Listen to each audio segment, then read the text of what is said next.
joining from, and if you've got a dog, have you got a dog that's scared of fireworks night? Hello to Facebook. I am live on Facebook and I am live on TikTok. So welcome.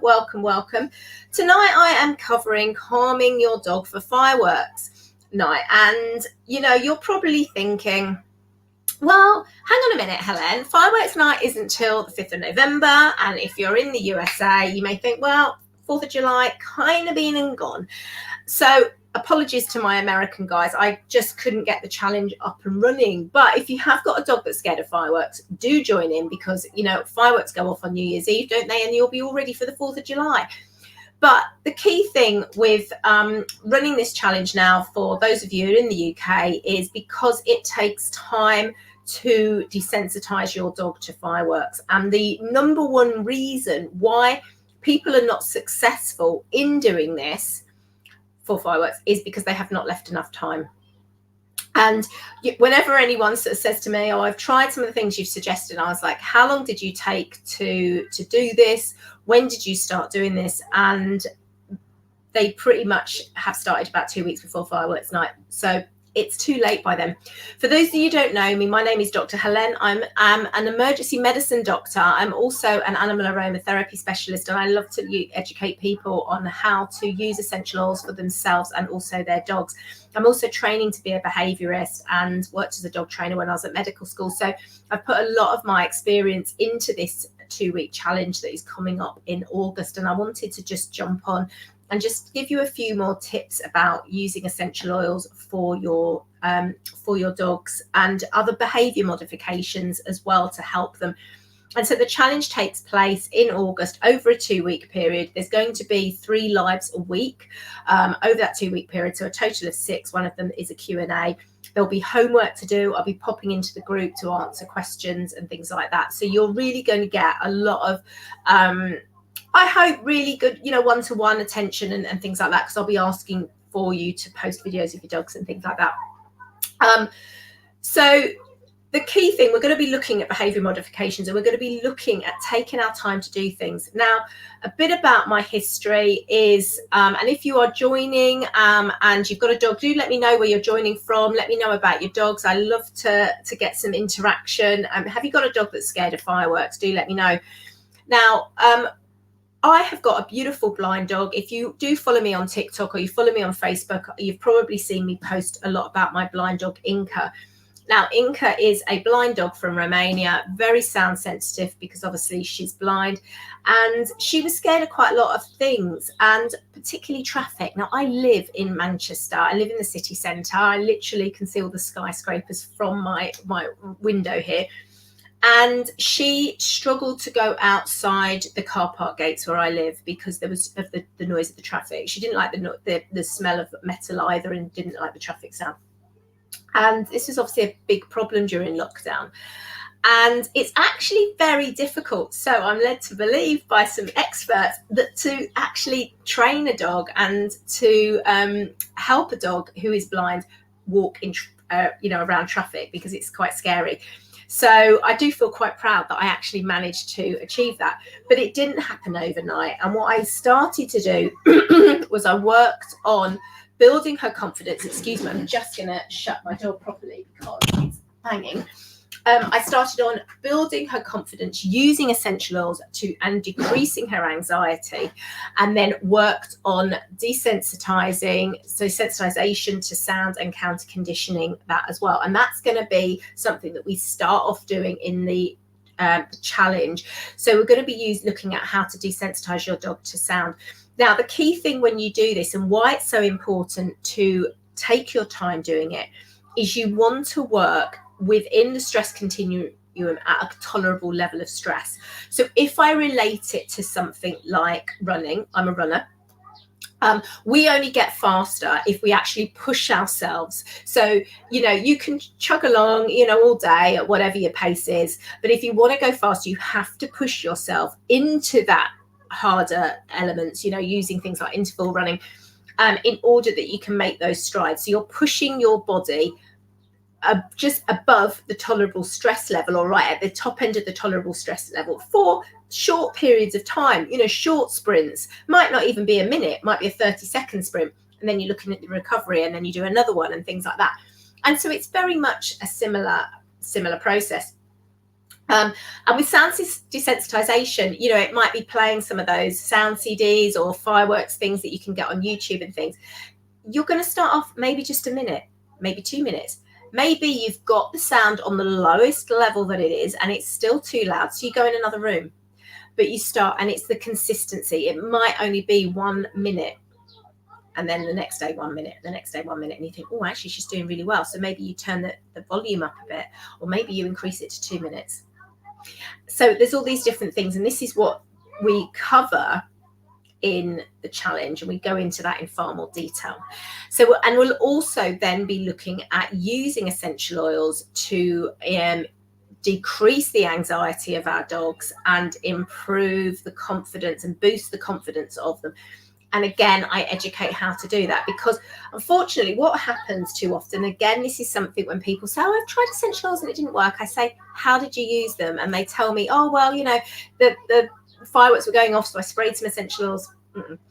Now, essential oils, if you're using pure essential oils, they have got therapeutic benefits in them as well. They have not, and it's not just about the aroma. A lot of essential oils on the market come from the perfume industry, and so they take off the aromatic compounds, and actually that's all the perfume industry want. They're not bothered about the therapeutic benefits. But pure essential oils actually have a lot of therapeutic benefits into them, and they can actually work on different neurotransmitters such as oxytocin, serotonin, dopamine, etc. Now, if you are just, what you are in danger of doing, if you just, fireworks going off and you like, oh, I'm going to spray some lavender or bergamot around the room, okay? Calming benefits to them. Citrus oils promote the release of serotonin and dopamine. Lavender promotes the release of oxytocin. Okay, so great. You might have a little bit of calmness, but the next time that happens and you spray that, you may then have an odor memory for your dog, and have created an odor memory for your dog of that smell with that negative association. So the next time they smell that, they actually get triggered by it and they actually get scared. And so I've seen this happen. And so I always recommend doing some calming exercises with your dog whilst you're diffusing the oils. So you build this really strong association with calming your dog with essential oils before you actually start using them when you actually really need them. And a great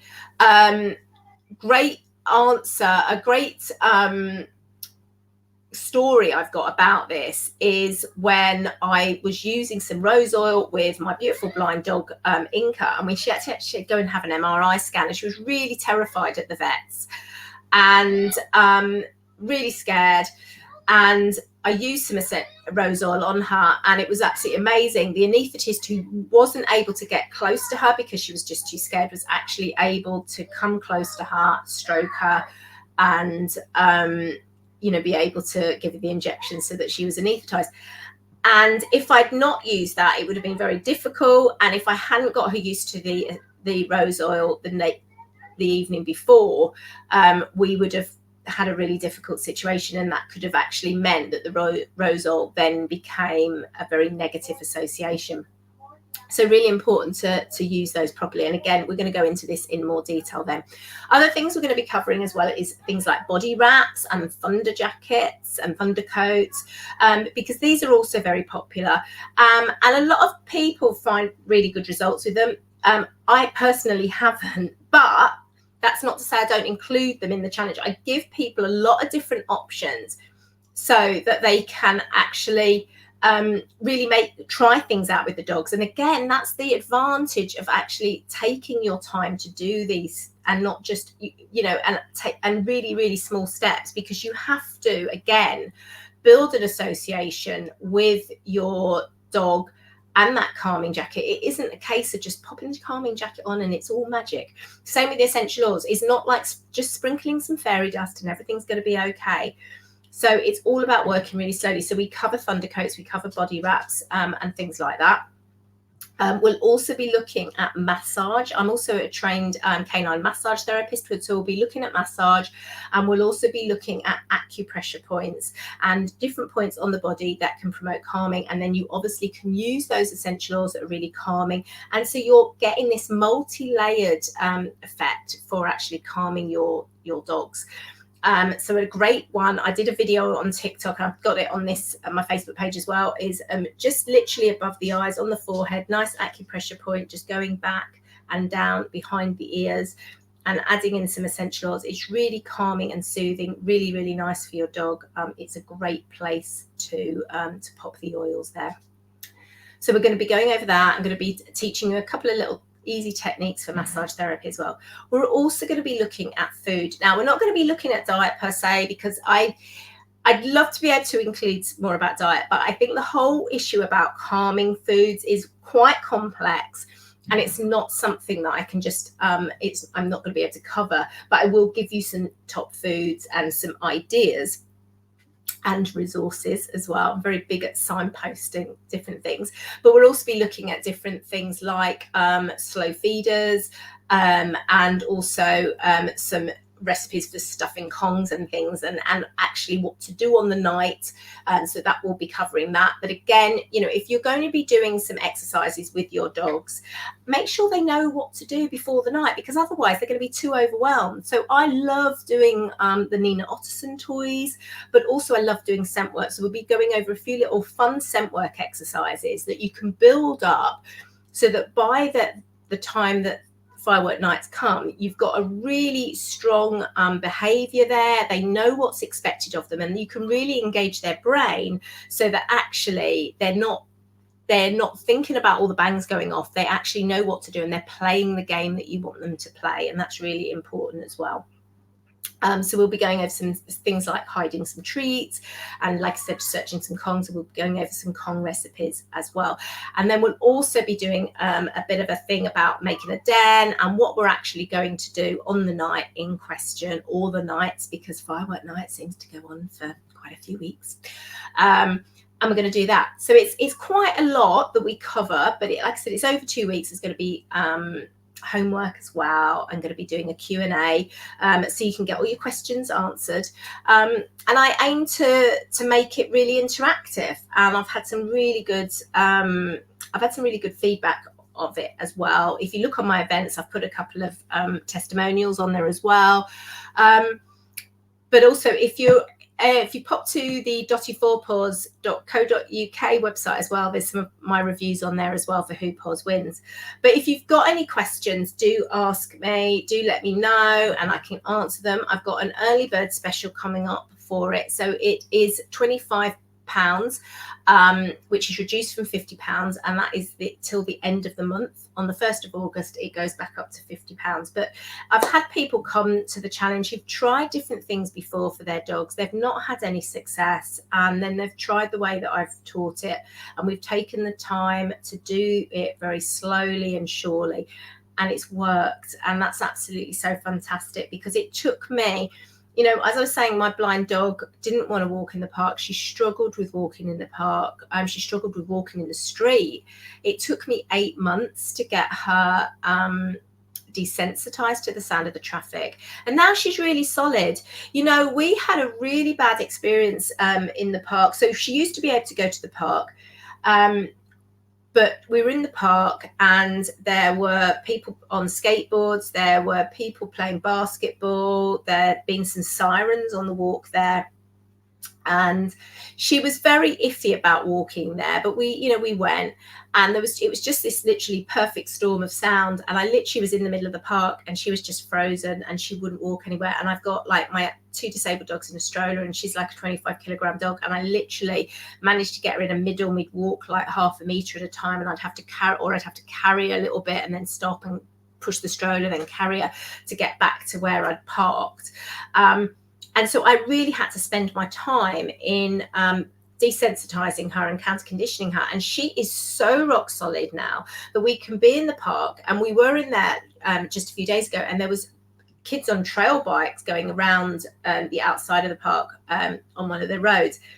And she wasn't even fussed. There was sirens, and she wasn't even fussed. and you've got people playing basketball, football banging against the fence, not fast, skateboarders, not fast, all these things that used to trigger her, they can now be going off all together, whereas before, even individually, it would cause a stress. And she's just like, I'm having fun, I'm fine, you know. And we were leaving the park the other day, and a police van turned up with, you know, and it had a bit of a, you know, the blues and cheese on, and she was just, and it was really close to her, and she was just like not bothered at all. And that really is because we've just really taken time to work through it, and so she is now absolutely solid. So I hope that's given you a bit of an idea about sort of working with sound desensitization and helping your dog for fireworks night. If you've got any questions, do let me know. I hope you will join me on the challenge. As I said, it's 50% off until the beginning of August. It's a lot of fun. I really enjoy doing the challenge. It's the third year I've done it, but I improve on it every year. So I do, obviously I'm going to say this, but I do think it's like the best year this year because I've just put so much more into it. So I hope you can join it. If you've got any questions, let me know. And it's been lovely to tell you a bit about it. So take care, everyone. Pop to the link going across the bottom of my screen to learn more about it. If you're on Facebook, if you're on TikTok, just pop to the link on my bio. If you're not following me, do give me a follow because I do share more tips as we go along. So stay safe, everyone. Stay well. So I'm just going to say goodbye